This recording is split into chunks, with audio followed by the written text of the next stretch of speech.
Hello friends, welcome to defence matrix. तो जैसा कि हम जानते हैं, इस बार एरो इंडिया का जो बड़ा रिवील था ये HLFT-42 एयरक्राफ्ट था। तो ये एक लिफ्ट कैटेगरी का एयरक्राफ्ट होने वाला है, यानी कि लीड इन फ्लाइट ट्रेनर होने वाला है। और इस पर हम पहले ही 2 वीडियो बना चुके हैं, लेकिन इस एयरक्राफ्ट की स्पेसिफिकेशंस के बारे में हमने अभी तक डिस्कस नहीं किया है, जो कि एक्चुअली निकलकर सामने आई थी।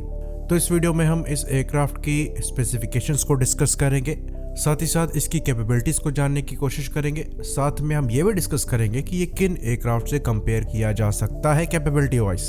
तो HAL chief test pilot Harshvardhan Thakur द्वारा ये चीज़ बताई गई कि ये एयरक्राफ्ट कैपेबिलिटी में तेजस मार्क 1A से बेहतर होगा और तेजस मार्क 2 के नीचे आएगा।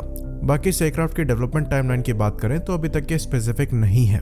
ऐसा माना जाता है कि जो पहले सिंगल सीट एयरक्राफ्ट हैं, जिसमें तेजस मार्क 2 और तेजस मार्क 1A हैं, इनकी डिलीवरी के समय जब ट्रेनर की रिक्वायरमेंट आएगी तो वहाँ पर HLFT-42 को कंसीडर किया जा सकता है। तो ये चीज़ हमें दिमाग में रखनी है कि ये अभी कॉन्सेप्ट है और ऐसा नहीं है कि एयरफोर्स ऑन बोर्ड है इस प्रोजेक्ट को लेकर। एयरफोर्स इसमें आगे बढ़ भी सकती है और इग्नोर भी कर सकती है, ये दोनों पॉसिबिलिटीज एग्जिस्ट करती हैं। पर फिलहाल के लिए ये एक ऐसा प्रपोजल है जिसमें कई कंट्रीज इंटरेस्ट शो कर रही हैं और इस नए तरीके के प्लेटफॉर्म का जो फ्यूचर है वो काफ़ी ब्राइट दिख रहा है। तो अच्छी खासी पॉसिबिलिटी है कि इस प्रपोजल को एयरफोर्स सीरियसली कंसीडर करे। तो यहाँ पर जो प्रोजेक्टेड स्पेसिफिकेशंस हैं उनको हम डिस्कस कर लेते हैं। तो इस एयरक्राफ्ट की जो लंबाई है करीबन 16 मीटर की बताई जाती है, जो विंग स्पैन है ये करीबन 9 मीटर का है और जो हाइट है करीबन 4.6 मीटर की है। वहीं पर इसका जो मैक्सिमम टेक ऑफ वेट है ये 16,500 किलोग्राम्स का है और जो इंटरनल फ्यूल कैरिंग कैपेसिटी है ये करीबन 3,500 किलोग्राम की है। वहीं पर वेपन पेलोड की बात करें तो ये 4,500 किलोग्राम से ज़्यादा का पेलोड कैरी कर सकता है और इसमें 11 हार्ड पॉइंट्स दिए गए हैं। तो अगर हम डायमेंशंस को ही कंसिडरेशन में लें तो इसे हम कंपेयर कर सकते हैं लॉकहीड मार्टिन के F-16 से।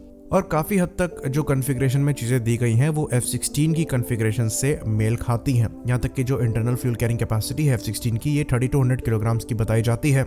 यहाँ पर आपको 3,500 किलोग्राम्स की मिलेगी, लेकिन डिफरेंस यहाँ पर ये होगा कि ये एक ट्विन इंजन एयरक्राफ्ट है जो कि आपको F-16 से ज़्यादा फ्यूल कैरिंग कैपेसिटी देता है।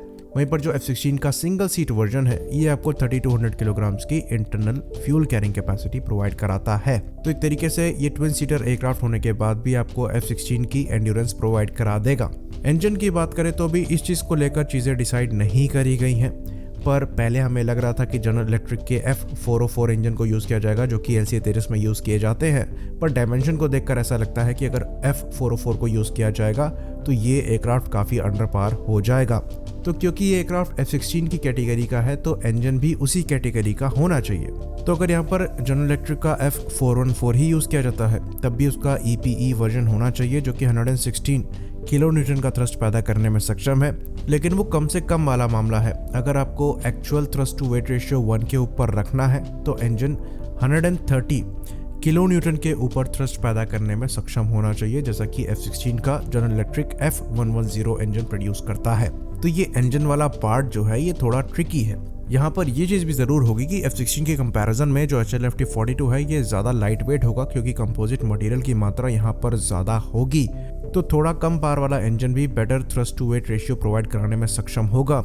इसलिए 120 किलो न्यूटन तक अगर इंजन थ्रस्ट पैदा करता है तो वो भी यहाँ पर सफिशिएंट होना चाहिए।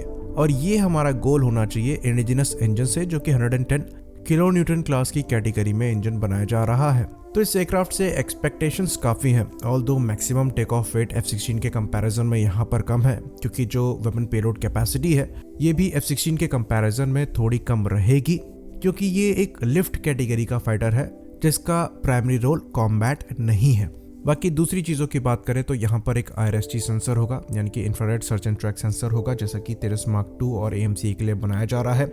बाकी इसमें एक AESA रडार होगा जो कि उत्तम का ही एक वेरिएंट हो सकता है वही रडार हो जो कि तेजस मार्क 2 में यूज़ किया जा रहा है। बाकी कॉकपिट की कॉन्फ़िगरेशन जहाँ तक चांसेस है ये तेजस मार्क 2 से ही ले जाए और एक लार्ज एरिया डिस्प्ले यहाँ पर यूज़ किया जाए जो कि दूसरे एयरक्राफ्ट को भी मिमिक करने में सक्षम हो। तो ऐसा माना जाता है कि ये जो HLFT-42 एयरक्राफ्ट होगा ये एक ट्रेनर की तरह काम करेगा आने वाले जितने भी इंडिजिनस फाइटर्स हैं उनके लिए, चाहे वो तेजस मार्क 1A हो, चाहे वो तेजस मार्क 2 हो, चाहे वो AMCA हो या फिर नेवी के TEDBFE क्यों ना हो। आई होप इन्फॉर्मेशन यहाँ क्लियर रही हो। इसी बात पर हम इस वीडियो को भी ख़त्म करेंगे। लाइक करिए, सब्सक्राइब करिए। जय हिंद।